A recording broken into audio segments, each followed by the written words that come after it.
Border battle preview continues via Vikings game plan. This is the winning formula. Wabi, Ron Johnson, and Dawn Mitchell from Fox 9 is our featured guest this week. Welcome to Vikings game plan. This border battle, final game between the Vikings and the Packers this season. Does it excite you? Of course it does. Whenever it's home, especially, and it's the Packers, and you're coming off a loss to the Bears, I think the Vikings are mad. I think they're a little embarrassed, and I think that, you know, they've been talking about shooting themselves in the foot. I think they want to prove something. Yeah. What better team to do it against, right, than the Packers? And it's a Sunday night football game, standalone game, very big game, 5-4-1 versus them at 4-5-1. Kirk Cousins coming off absolutely his worst game of the season is the only way to put it. So a bounce back is important this evening. How does he get there? I think, first of all, he's got to make sure he protects the football, and he also makes smart decisions. We're also saying, like, when you have an open lane and you have to just get 1 yard for a first down, you take it. That was the Kirk Cousins we saw at the beginning of the year, right, where the guy said, we love him, he's aggressive. We wish maybe he would slide and not go head first, but he went for that. So if he can get back to that kind of player rather than throwing in double coverage and forcing something, just get back to the way it was before, to the Kirk Cousins that got you this far. What Kirk Cousins needs to do, make sure everybody's on the same page. I think the Kyle Rudolph interception, there was some miscommunication there. There's nobody back there but the safety. He looked like Kyle was supposed to keep going up the seam. Kyle ran a stop route. The corner route to Treadwell, nothing against Treadwell, but he's not Adam Thielen, and I know he's used to throwing that corner to Adam Thielen because Adam Thielen is not going to stop running. And so some of that stuff needs to just be, you know who your guy is running the corner route. Important game for the team, obviously. Important game for the quarterback, who, by the way, the first time he played Green Bay wearing purple and gold, 4 touchdowns, 1 interception. And it was a seminal moment for him because it was a comeback in the fourth quarter. Yep. I mean, they were able to put up a bunch of points in the fourth quarter, a game in which the defense surrendered too many. So I think after the Chicago game, it's an important game for Cousins to bounce back, to show the team that he can bounce back. And he'll be dueling Aaron Rodgers. He is the quarterback for the Green Bay Packers.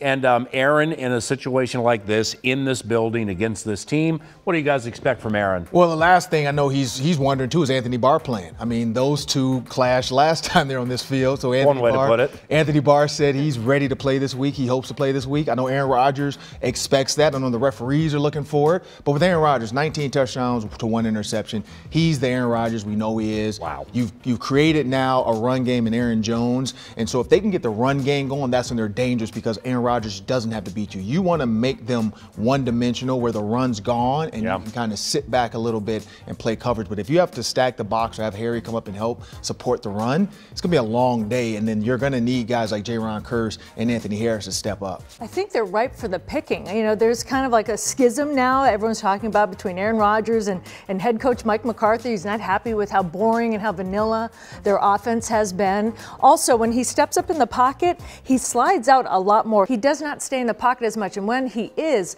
his mechanics seem to be off. I don't know if that's a physical thing or he doesn't square his shoulders as much. He tends to get out of the pocket, and that's when, you know, you're going to have guys that are just salivating over him. And I don't know if he is the same Aaron Rodgers right now. I don't know if his coach is in his head.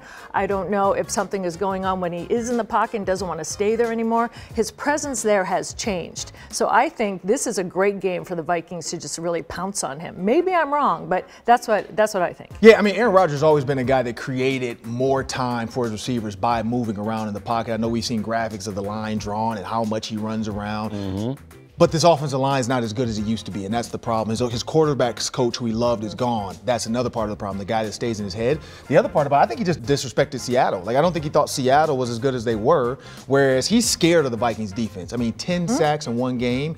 He's scared, and he knows Anthony Barr ended his season a year ago. So I don't think he's gonna want to hold it as much, and he's not gonna be he's not gonna be as willing to, like, make some of those throws. But that's Aaron Rodgers. He's always been a bad body, contorted type guy and making great throws. I think right now it's catching up to him. The name Anthony Harris came up earlier on Vikings game plan. He truly, in my opinion, is a hidden gem for the 5-4-1 Minnesota Vikings. Who are some others? I think you have to start with Brian O'Neill. I don't think it's going out on a limb to say the offensive line will be a focus this coming offseason for the Vikings. They're going to want to continue to add talent to that group. And I think Brian O'Neill is a piece that's already there. I think he will be a piece that they will not necessarily build around, but he's going to be in a spot where it's like, okay, I think we're good there at right tackle.